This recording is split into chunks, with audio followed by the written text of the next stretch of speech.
Have you ever wondered who really controls what you see online? One moment you share an opinion, and the next, it's gone, vanished from your feed without explanation. Was it a private company's choice? Or did someone in government quietly nudge them to silence you? That question is no longer hypothetical. It reached the Supreme Court in a case called Murthy versus Missouri, a legal showdown that could shape the future of free speech in America. Before we dive in, a quick reminder. If you value clear explanations of important cases like this one, consider subscribing to the channel. It helps us grow and bring you more deep dives into the stories that matter most. In June 2024, the court issued its ruling in Murthy v. Missouri. The case asked whether the government can pressure social media companies to remove posts it labels as misinformation. Charlie Kirk, a public figure and activist, filed a supporting brief in the case, adding his voice to a much larger debate. What unfolded was the story of a courtroom, a constitutional question, and one man's effort to defend the principle that ideas deserve space to be heard. Our story begins with Charlie Kirk, who in 2012, at just 18 years old, founded Turning Point USA. His idea was simple: create an organization that promoted political discussion among students. Over the years, it grew rapidly. By the mid-2020s, it had thousands of campus chapters and regularly hosted events where young people debated issues ranging from the size of government to the limits of free expression. On X, Kirk frequently spoke out about speech rights and the digital public square. These themes eventually carried him into the orbit of a Supreme Court battle that would draw national attention. Murthy v. Missouri, decided in June 2024, revolved around a fundamental question. Can the government pressure social media companies to take down posts it considers to be misinformation? To understand why this case mattered, imagine posting about a controversial topic, whether it's public health rules or election laws, and suddenly seeing your words vanish from the platform.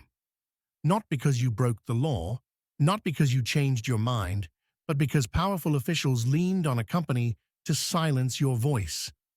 That was the fear at the center of the lawsuit. The case began in 2022, when Missouri, Louisiana, and several individual plaintiffs, including doctors, writers, and activists, sued federal officials. They argued that agencies such as the CDC, the FBI, and the White House had gone beyond offering advice. Instead, they said these agencies pressured companies like Meta and X to take down or demote posts on sensitive topics. The plaintiffs claimed this amounted to government coercion, violating the First Amendment, which protects free expression from government interference. The federal government, for its part, painted a different picture. Officials argued that they were merely offering guidance, pointing out misinformation, and urging companies to act in the public interest. They described this as persuasion, not coercion, a practice sometimes referred to as jawboning. The dispute raised difficult questions. At what point does persuasion cross the line into censorship? How much influence can the government exert before it becomes unconstitutional? Charlie Kirk joined this debate in February 2024 by filing an amicus curiae brief alongside activists David Harris Jr. and Robbie Starbuck. An amicus brief, often called a friend of the court filing, allows outsiders to share perspectives the justices might not otherwise consider. Kirk's brief argued that government pressure was creating a chilling effect. That phrase refers to the tendency of people to hold back their speech when they fear punishment or suppression. If individuals believe their posts might vanish at the urging of government officials, they may stop participating in debate altogether. The brief emphasized that open dialogue is critical for an informed public and for healthy democratic elections. When the case reached oral arguments in March 2024, the justices pressed both sides. Some raised questions about whether government warnings during a crisis, like a pandemic, could reasonably be seen as public service rather than coercion. Others wondered whether platforms acted independently, enforcing their own rules regardless of what federal officials suggested. At the heart of the debate was a procedural but powerful issue: standing. Could the plaintiffs prove that they had been directly harmed by the government's actions, or was the connection too indirect? In June 2024, the Supreme Court announced its decision. By a vote of 6-3, the court held that the plaintiffs lacked standing. Justice Amy Coney Barrett wrote the majority opinion, concluding that the link between government communications and platform decisions was not strong enough to allow the case to proceed.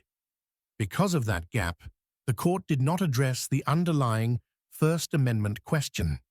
In essence, the justices said, without clear proof of harm, the judiciary could not step in. Justice Samuel Alito, joined by Justices Clarence Thomas and Neil Gorsuch, dissented sharply. Alito warned that the government's actions had been, in his words, Orwellian. He argued that officials had crossed a line by leaning on private companies in ways that risked turning them into tools of state censorship. To him, the majority's refusal to address the issue directly left a troubling precedent. So, what does Murthy v. Missouri actually mean? On one level, it was a reminder that in constitutional law, standing is a formidable barrier. Plaintiffs must show not just that something feels unfair, but that they personally suffered a concrete and traceable injury. On another level, the case highlighted the unsettled state of free speech in the digital era. The court did not decide whether government influence over platforms was constitutional. It left that question open, waiting for another day. Charlie Kirk's brief was just one of many filed, but it helped bring attention to the stakes of the case. For Kirk and others, the message was clear. If the government can even appear to pressure companies into silencing dissent, the health of public debate is at risk. Beyond Murthy, Kirk also paid close attention to other Supreme Court rulings. In 2023, for example, the court decided 303 Creative vs. Elenis, a case involving whether a business owner could be compelled to create messages that conflicted with her beliefs. The court sided with the business owner, framing the decision as a victory for free expression. Kirk pointed to that case, and others like it, as evidence that the court was wrestling with how to preserve freedom of speech across different contexts, from classrooms to businesses to the online world. The broader debate about government influence over online platforms did not end with Murthy versus Missouri. In some ways, it only intensified, because the court's ruling focused narrowly on standing. It left unanswered the bigger constitutional questions. For activists like Charlie Kirk, the outcome underscored the importance of continuing to push for strong protections for digital speech. Murthy versus Missouri became a milestone in the ongoing conversation about free expression in the 21st century. It revealed the complexity of balancing government responsibilities with individual rights, and it showed just how much influence private platforms now hold over public debate. Although the court avoided a final word on the First Amendment issues, the case forced the country to confront a difficult reality. The rules of free speech, written long before the internet, are now being tested in ways the framers of the Constitution could not have imagined. The debate will continue. More cases will come.